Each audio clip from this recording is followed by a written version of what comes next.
Actually, ngayon lang naman talaga to dumating. Kakabayad ko lang.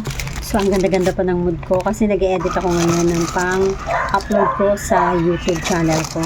So, shoutout guys. Baka naman, follow nyo na ako sa YouTube channel ko, Mamakalan. And bakit isa lang? Bakit isa lang? 174 yung pinayaran ko. Kasi araw ko ngayon. Kasi yung order ko sa Lazada, dapat dalawang ganito eh. Kumpleto yung nakuha nilang bayad sa akin ng 174 kasi ito lang yung dumating, isang piraso lang.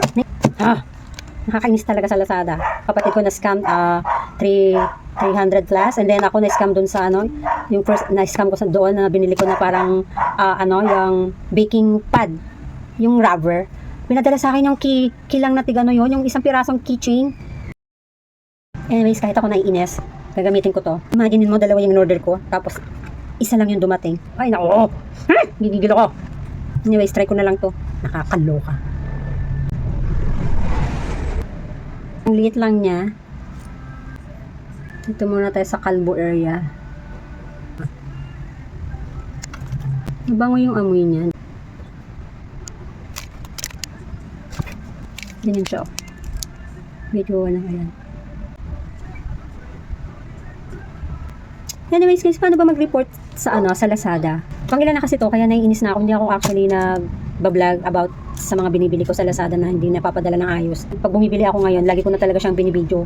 Kasi hindi ko naman ma-send yung video dun sa page na yon, dun sa Lazada.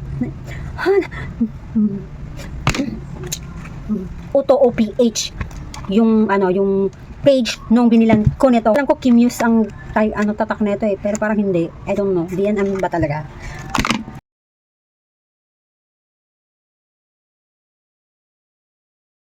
So dahil parang napansin ko isa lang yung nandun sa plastic. So binuksan ko na agad, na-receive ko siya ng around mga 3:15 siguro, mga 3:15 to 3:30. Tapos parang duda ako. So binuksan ko, tama nga yung hinala ko, isa lang siya talaga. My goodness.